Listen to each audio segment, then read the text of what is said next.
Welcome to another installment of Toku Showcase, the video series where I, the Toku professor, introduce new audiences to Japanese special effects franchises, both prominent and obscure, in brief informative videos. If you're new to Tokusatsu, this is the series for you, and if you're already a big fan of the genre, these are the perfect videos to show your friends so they too can learn to appreciate the shows you love. And maybe you'll learn a thing or two as well. Today, at long last, it's time to cover the Super Sentai franchise, the Japanese series about teams of multicolored superheroes for kids that was later modified into Power Rangers outside Japan.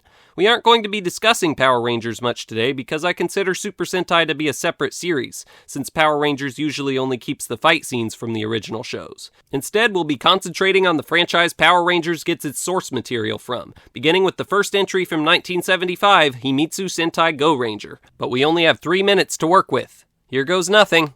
The first Super Sentai series, Gorenger, was developed by the creators of Kamen Rider, namely Shotaro Ishinomori in the studio Toei Company, and was apparently based on a scrapped idea for a show about 5 Kamen Riders that fought together. This show proved to be incredibly popular among young audiences, resulting in a whopping 84 episodes being produced. A follow-up show called JAKQ Dengekitai about heroes with a playing card motif followed, but proved to be nowhere near as popular, and the incredibly young franchise went dormant for the first and so far the last time. Ishinomori left the series and Toei moved on to a different project and partnered with Marvel Comics to produce a Japanese Spider-Man show, which gave the popular hero a gigantic robot. The show was well received, so the next year Toei and Marvel put out a series called Battle Fever J that was partially inspired by Captain America and reintroduced the idea of a team of heroes while keeping the giant robot idea. This show is considered to be the third Super Sentai series, and for a while was considered the first until 1993 when it was decided to include Gorenger and JAKQ despite these shows not featuring a big mech.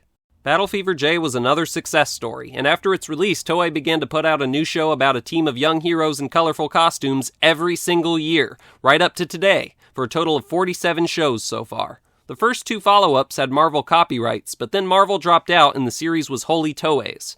The 16th installment in the series, Kyoryu Sentai Zyuranger from 1992, about a team of dinosaur rangers, was the first to be adapted into a Power Rangers show by Saban, and most, but not all, of the following Super Sentai shows had at least some footage taken and used in Power Rangers shows, especially in-costume fight scene footage. Super Sentai episodes usually follow a distinct format in which the evil organization of the show, bent on world domination, unleashes a human-sized monster, called a Kaijin, with wacky abilities to try and achieve some villainous objective, and a member of the Super Sentai team learns about it and tries to stop the monster while also either learning an important life lesson or helping someone else, often a child, learn a lesson. It all culminates in an epic choreographed battle of the Super Sentai team against the Kaijin and a bunch of weak minions, in which the team does a roll call and poses before getting to show off their abilities and weapons and defeat the monster.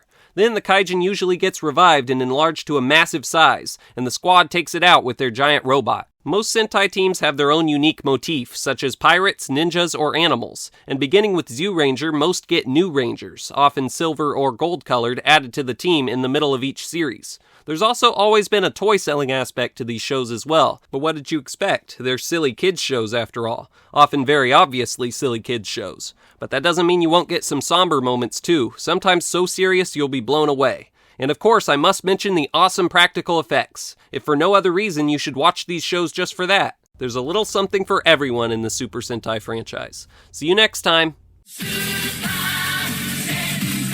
Battle Fever J, that was partially inspired by... Here we go again.